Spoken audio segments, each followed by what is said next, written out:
नहमदुहु व नुसल्ली अला रसूलिहिल करीम। अम्मा बादु फ़अऊज़ु बिल्लाहि मिनश शैतानिर रजीम। बिस्मिल्लाहिर रहमानिर रहीम। सुम्मा अफ़ीज़ू मिन हैसु अफ़ाज़न नास वस्तग़फ़िरुल्लाह इन्नल्लाह गफ़ूरुर रहीम। सदक़ल्लाहुल अज़ीम। दुरूद शरीफ पढ़ो। अल्लाहुम्मा सल्लि अला सय्यिदिना मुहम्मदिन नबिय्यि व अला आलिहि व अस्हाबिहि व बारिक व सल्लिम अदद कुल्लि मालूमिन लक दाइमन अबदा। चूँकि हज जा अहकामात हली रहा, अॼु बि हज जे बारे में ही आहे। मके जा जेके काफ़र हुआ उहे पंहिंजो पाण खे काबतुल्लाह जो मुजावर सॾाईंदा हुआ ऐं हू चवंदा त असां मके जा सरदार आहियूं, मके जा असां वॾेरा आहियूं, असांजी वॾी इज़त आहे। पोइ हुन छा कंदा त जीअं हज जो कंदा त हज में वञी करे मैदान अरफ़ात ते वक़ूफ़ अरफ़ात न कंदा हुआ। माना मैदान अरफ़ात जो अल्लाह से जेको रुकुन रखियो आहे बीहण ऐं उते ज़िक्र अज़कार करणु, उहो अदा न कंदा हुआ। उनजो वजह इहो बयानु कंदा त असां सरदार आहियूं, असां वॾेरा, उते हर आम माण्हू बीहे थो, असां चूंकि वॾेरा आहियूं लिहाज़ा असां आम माण्हू सां गॾु कीअं बीहूं। पोइ उहे छा कंदा, हरम खां ॿाहिरि निकिरंदा ई न हुआ। जॾहिं हरम खां ॿाहिरि न निकिरंदा त वक़ूफ़ अरफ़ात बि हुन हज जे अंदरि हिकु रुकुन आहे त हुनजो हज ई न थींदो हो। त पोइ अल्लाह तबारक व तआला उन्हनि जी इन रस्म ऐं रवाज खे टोड़ियो। अल्लाह जी फरमाए थो सुम्मा अफ़ीज़ू मिन हैसु अफ़ाज़न नास, पोइ तव्हां निकिरो जंहिं जॻह खां माण्हू निकिरंदा आहिनि। माना तव्हां मोटो जंहिं जॻह खां माण्हू मोटनि था। जीअं मैदान अरफ़ात ते ॿिया माण्हू वञनि था, वरी वञी करे वरी वापसि मोटनि था, त तव्हां बि मैदान अरफ़ात में वञी करे माण्हू सां गॾु वापसि थियो। ऐं ॿियो कमु इहो कयो त वस्तग़फ़िरुल्लाह, अल्लाह तबारक व तआला खां इस्तिग़फ़ार कयो, अल्लाह तबारक व तआला खां पंहिंजे गुनाहनि जी माफ़ी वठो। हाणे इस्तिग़फ़ार करणु इहो हिकु वॾो अहम ज़िक्र आहे। इन जे करे माण्हू इन इस्तिग़फ़ार करण सां माण्हू जा तमामु तर मसाइल बि हल थींदा आहिनि। कुझु इबादतूं अहिड़ियूं आहिनि जिन जो माना का न का हद मुक़ररु आहे, को न को वक़्तु मुक़ररु आहे, या उनजे को न को तायुन मुक़ररु आहे। मसलन ॾींहं ऐं राति जे अंदरि 24 घंटा आहिनि। 24 घंटनि में असांजे मथो कुल 5 नमाज़ूं फ़र्ज़ आहिनि, 6 असां नथा करे सघूं, या वरी न 5 खां घाटे 4 नथा करे सघूं। अहिड़े नमूने सां रमज़ान जा रोज़ा फ़र्ज़ आहिनि, कुल उन लाइ महीनो रोज़ा फ़र्ज़ आहिनि। 2 महीना को बि नथो रखी सघे, जेकॾहिं रखंदो बि उन रोज़ा उहे फुज़ूल थी वेंदा। हा, जेकॾहिं नफ़िल जी नियत सां रखे थो त उहा अलॻि शइ आहे।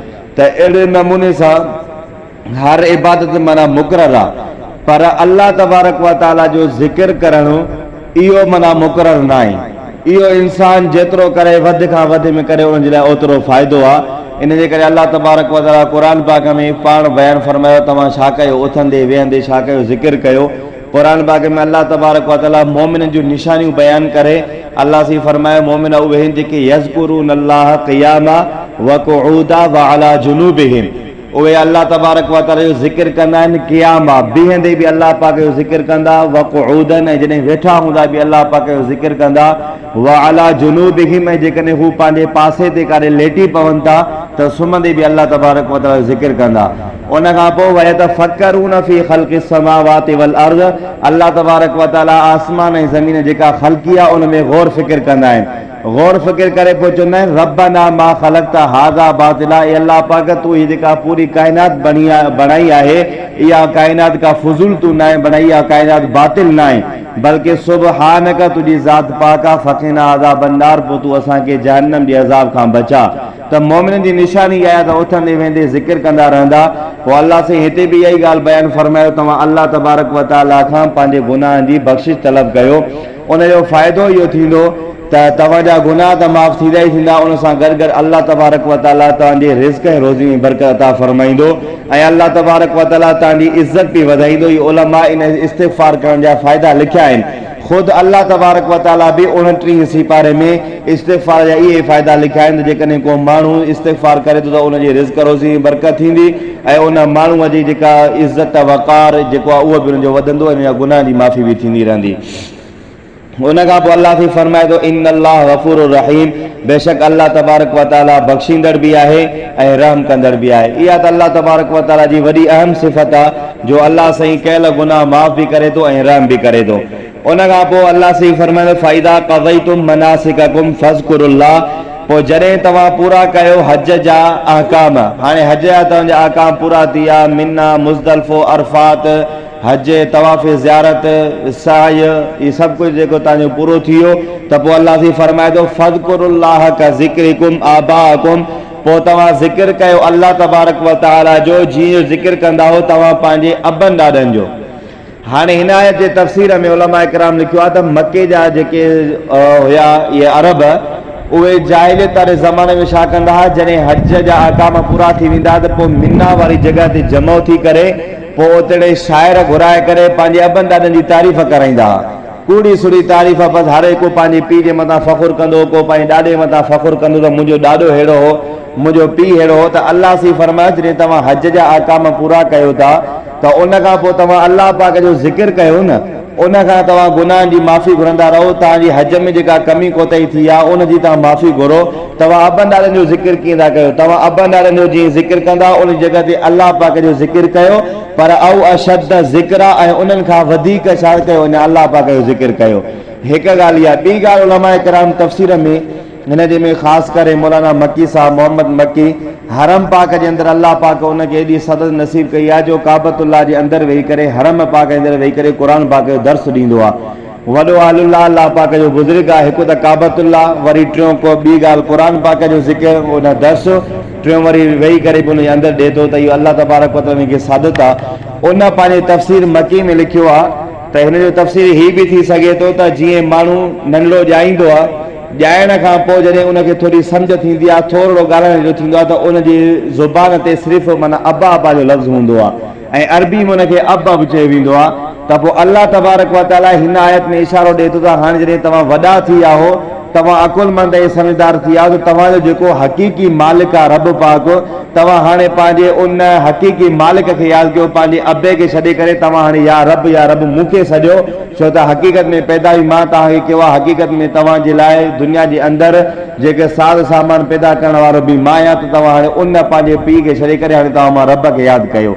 पोइ उन खां पोइ अल्लाह सी फरमायो फमिनन नासी मन यक़ूलु रब्बना आतिना फिद दुनिया हसना रब्बना आतिना फिद दुनिया वमा लहू फिल आखिरति मिन खलाक।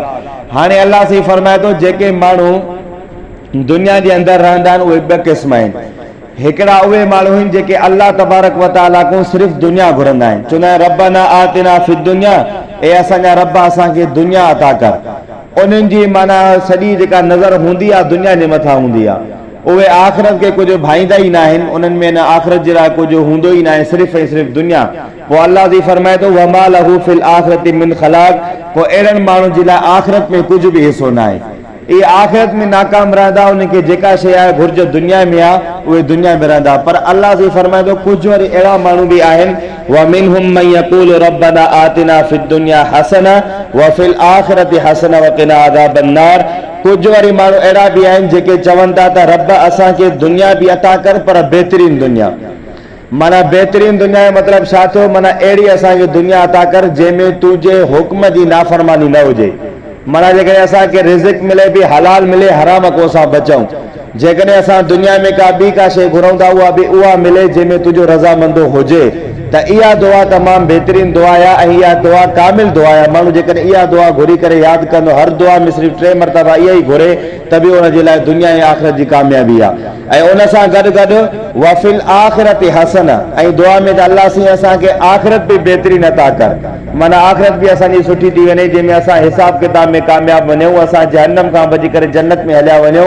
त इहा उनजी जामे तरीन दुआ आहे। उहे इंसान अहिड़ी दुआ बि घुरंदा आहिनि, छो त जेका मथियां दुनिया घुरनि था उन्हनि जी नज़र ई सिर्फ़ु दुनिया ते हुई, उहे इहो न पिया चाहिनि त माना को असांखे हलाल रोज़ी मिले या हराम को असां बचूं, न, उहे सिर्फ़ु चवनि था पैसो थिए, माल गॾु थिए, जमो थिए, सिर्फ़ु उनजी नज़र इहा हुई, दुनिया आख़िरत जे मथां का बि नज़र न।